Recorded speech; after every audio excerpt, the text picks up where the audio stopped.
Hello everyone. सो आज हमारे साथ हमारी क्लिनिक पे हमारे गेस्ट बने हुए हैं माधुरी जी लुनिया, जो एक योगा ट्रेनर है और सालों से योगा की प्रैक्टिस करवाते हैं। सो हम जानते हैं उसके बारे में। पहले माधुरी जी, आप अपना इंट्रो दीजिए कि आपका क्या एक्सपीरियंस है और आप कितने टाइम से ये करवा रहे हो। हेलो एवरीवन, मैं माधुरी लुनिया। मैंने अपना YTTC लखनऊ यूनिवर्सिटी से किया हुआ है और उसके बाद मैंने मास्टर्स किया और अभी मैं 8 साल से लोगों को इस साथ में योग साधना करती हूँ और मैं खुद भी करती हूँ। और योग एक जीवन जीने की कला है जो शरीर के साथ साथ हमको मन और हमारे दिमाग से हमको बहुत कुछ जीने का तरीका सिखाती है। और इस योग साधना के साथ साथ ही मेरा लाइफ चेंज हुआ है, इमोशनली भी फिजिकली भी। जो परेशानियां थी वो सब योग से दूर हुई हैं। ओके माधुरी जी, तो मैं सबसे पहले आपसे ये जानना चाहूंगी कि आपकी लाइफ में किस तरह से योग से आपको मीन्स बेसिकली आपकी स्टोरी क्या है कि आप किस तरह से ये फील्ड में आए और किस तरह से आपका एक ट्रांसफॉर्मेशन हुआ। जी, योग हम सभी जानते हैं और जैसे मैंने भी बहुत योग के बारे में सुना था, तो डिफरेंट डिफरेंट क्लासेस में मैं जाती थी योगा सीखने के लिए, बिकॉज हेल्थ इश्यूज बहुत थे। डॉटर होने के बाद में कैल्शियम थोड़ा बॉडी में कम हो गया था, तो नी प्रॉब्लम था।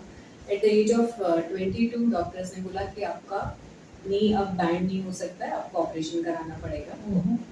बट किसी भी तरह से मैंने वो एज नहीं थी ऑपरेशन के लिए, तो डिफरेंट डिफरेंट क्लासेस कुछ कुछ, और आप इमोशनली भी थोड़ा ड्रेन हो जाते हो कि इतनी छोटी एज में आपको ये प्रॉब्लम, और वो इमोशनल ट्रॉमा से आप और बहुत सारी चीज़ें हेल्थ इश्यूज ले आते हैं। धीरे धीरे फिर साइटिका, माइग्रेन, अस्थमा, बहुत सारी चीज़ें एक साथ हो गई।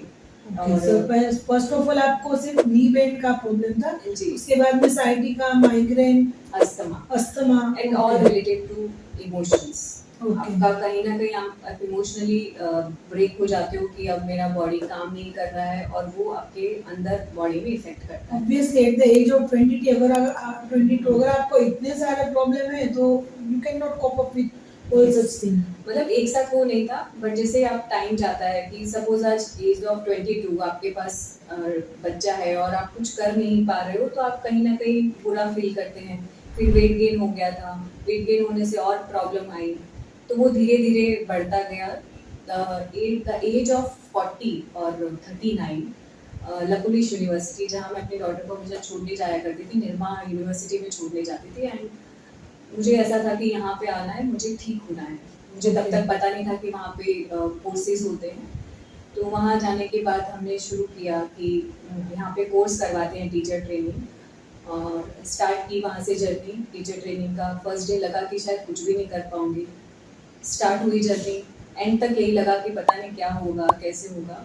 पर इतना चेंज आया उन दिनों में, वो योग साधना करते करते ही मेंटली इतनी चेंजेस आए, इमोशनली इतना स्ट्रांग हो गई कि धीरे धीरे सारी चीज़ों की दवाइयाँ बंद हो गई। इवन साइटिका के वक्त भी यही था कि आप नीचे बैठोगे तो आपकी स्पाइन का ऑपरेशन करेंगे, और मैं किसी भी ऑपरेशन और दवाई के फेवर में कभी नहीं होती थी। आज भी मुझे दवाई लेना बिल्कुल पसंद नहीं है।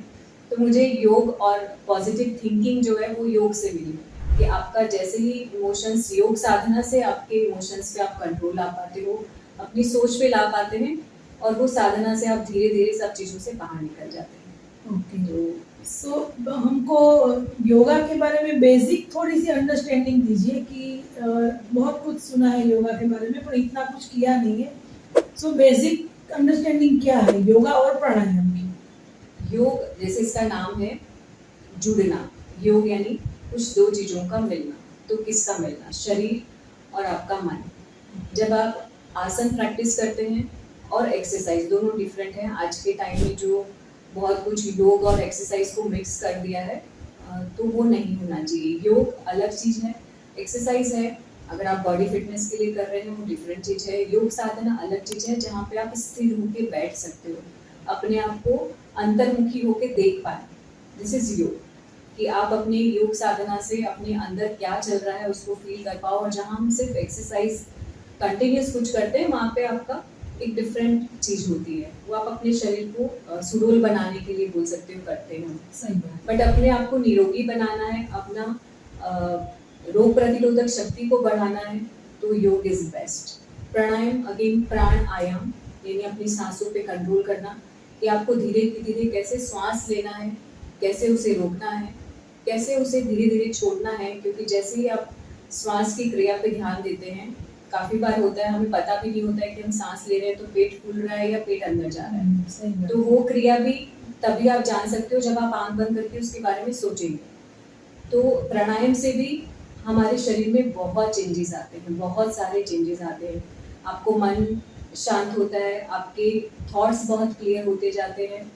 तो योग और प्राणायाम ये कॉम्बिनेशन है, इसके साथ हम कुछ षट क्रियाएं करते हैं, उससे आपका बॉडी क्लींजिंग होता है।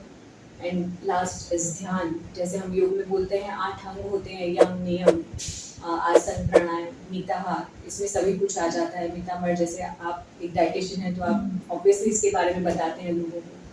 एंड उसके बाद धारणा ध्यान एंड समाधि, लास्ट इज समाधि, वो स्टार्ट ऐसे होता है। ओके ओके, ठीक है, आपने तो बेसिक से ज़्यादा बहुत अच्छी understanding they the, thank you for that. But मेरा ये मानना है, मीन्स जनरली ऐसा मानते हैं कि योगा है, प्राणायाम है, ये सारी चीज़ें तुरंत रिलीफ नहीं देती। जैसे मान लो किसी को एसिडिटी है या फिर इनडाइजेशन है या स्टमक के रिलेटेड कोई भी प्रॉब्लम है, तो क्या योगा और ऐसी कोई चीज़ से इंस्टेंट रिलीफ मिल सकता है, या फिर उसके लिए या एलोपैथिक मेडिसिन लेनी पड़ती है या और कुछ करना पड़ता है? योग इंस्टेंट रिलीफ तो मैं नहीं बोलूंगी कि देगा आपको, कि हाँ अगर मुझे आज समझ लिया आज मुझे एसिडिटी हो गया और मैं ये सोचूं मैंने कभी योगा नहीं किया है पर मुझे एसिडिटी हो गया और मुझे बोला गया कि तुम ये 2 आसन करो तुम्हारा तुरंत एसिडिटी ठीक हो जाएगा, नहीं वो नहीं होगा।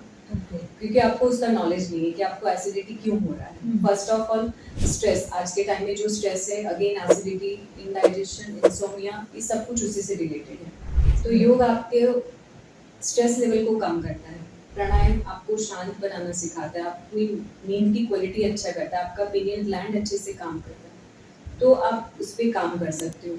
पर हाँ छोटी छोटी चीज़ें हैं, जैसे मुद्रा का ज्ञान आता है इसमें कि आप मुद्राओं से कुछ चीज़ों को ठीक कर सकते हो। बट अगेन मेरा वही मानना है कि मैंने आपको कोई मुद्रा बताई और अगर आपको उस पर कॉन्फिडेंस ही नहीं, आपको पॉजिटिविटी नहीं है कि मैं इससे ठीक होने वाली हूँ, तो आप ठीक नहीं हो।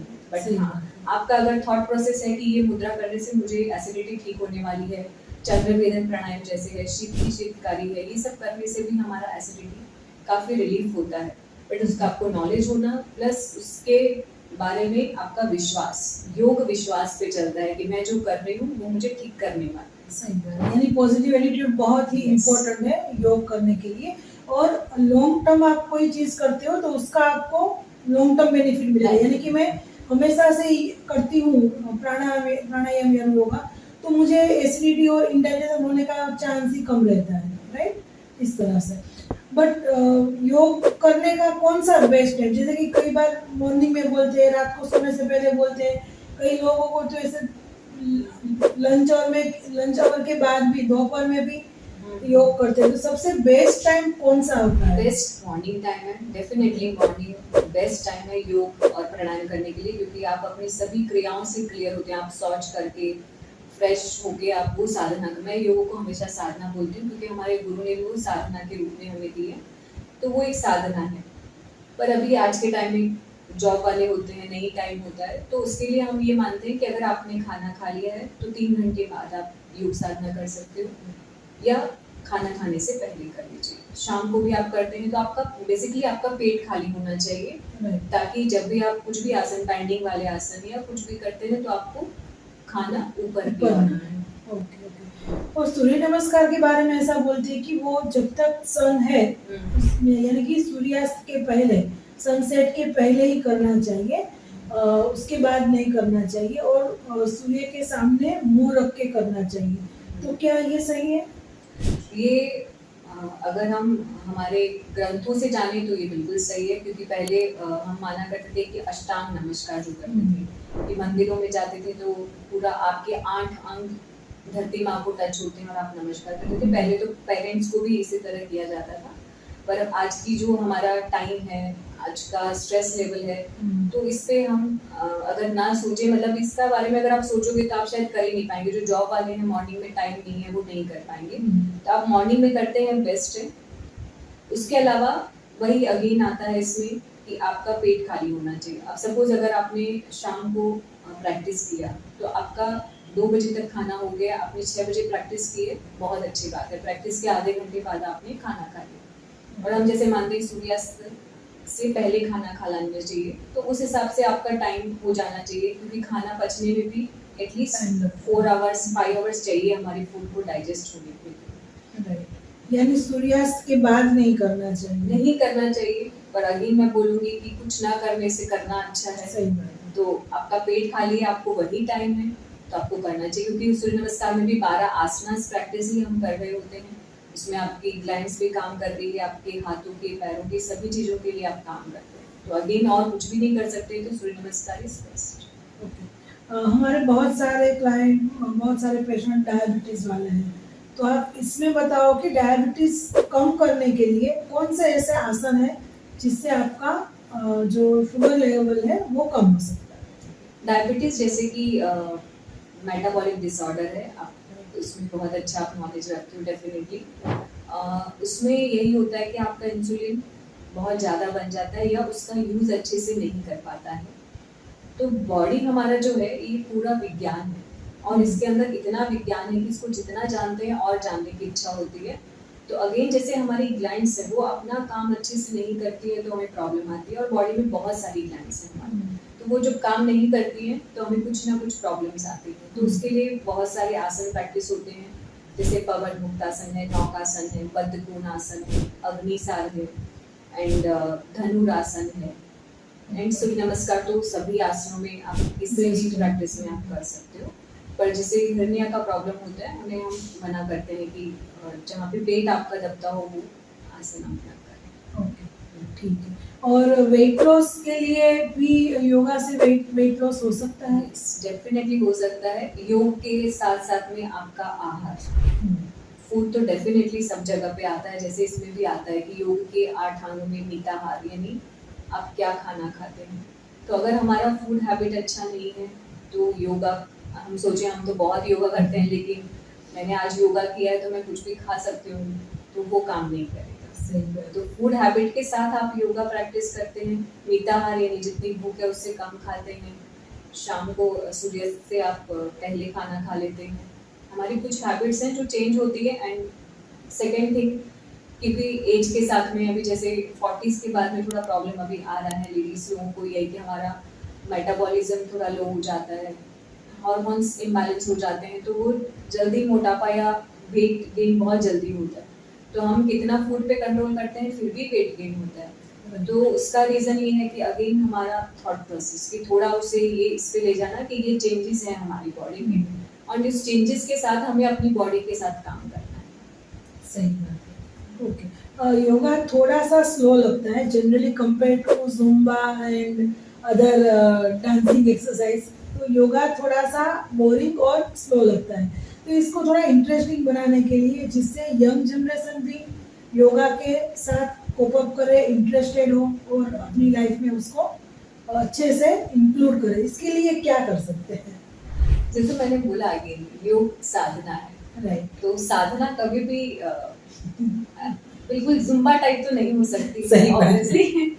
तो साधना के लिए पेशेंस चाहिए, और वो पेशेंस इसको करने के बाद आता है, और इसमें जब आनंद आने लगता है ना तो दुनिया की किसी भी चीज में आनंद नहीं आता है। सही जब बात आपको है। सारी चीजें इसके आगे फीकी लगने लगती है, बट इसका स्वाद चखना पड़ता है, इसका स्वाद चखे बिना नहीं समझ सकते। ओके, यानी योगा को इंटरेस्टिंग बनाने के लिए पहले करना पड़ेगा, उसके अपने बाद आप को ही। टाइम देना पड़ेगा। सही। ये भी अच्छी चीजें हैं, ऐसा नहीं है कि जुम्बा ये है या जिम है ये अच्छा नहीं है, मैं ऐसा नहीं बोलती, पर सिर्फ डिफरेंस ये समझना है कि आपको कैसा फील होता है। अगर आप जिम जाने के बाद में आप एनर्जेटिक हो, आप पूरा दिन अच्छे से काम कर रहे हो, आपको कोई स्ट्रेस नहीं आ रहा है, तो आपके लिए वो अच्छा है। पर वो सब करने के बाद आप थक रहे हो और आप लेजी हो रहे हो, क्योंकि जिम कर रहे हो तो भी आपको फूड हैबिट चेंज करनी है, योगा में भी करनी है, बट योगा आपको क्लियरिटी बहुत देता है, माइंड क्लियरिटी, आपको शांत होना सिखाता है। वैसे भी ऑलरेडी बहुत ज़्यादा स्ट्रेस वाला माहौल है, उसमें वो 1 घंटा आप अपने साथ समय बिता सकते हो योग में।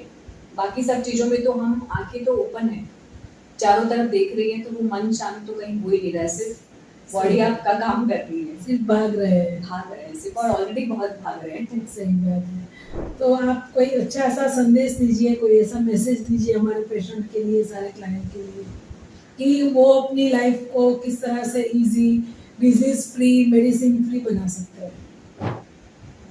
बहुत अच्छा मैसेज तो मेरा यही है कि योग बहुत ही आनंद देने वाली चीज़ है।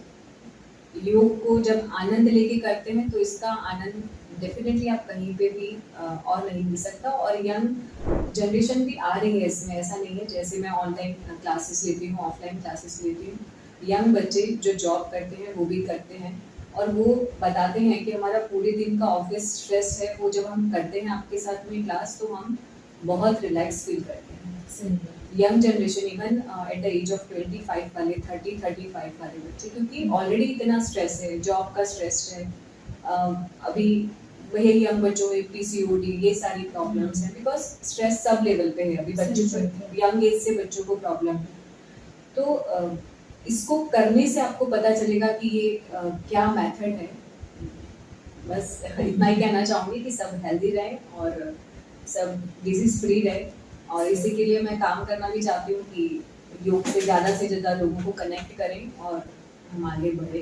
Okay, thank you so much. आपने बहुत अच्छा आज गाइडेंस दिया, और सच में बहुत सारी चीज़ें जो हमें पता नहीं थी वो आज हमको पता चला। So thank you once again, thank you. अगर इन फ्यूचर कभी भी ज़रूरत पड़े तो हम आपको अगेन यहाँ बुलाएंगे और आगे ऐसे ही आपके साथ वार्तालाप करेंगे। Thank you so much for inviting. Thank you so much.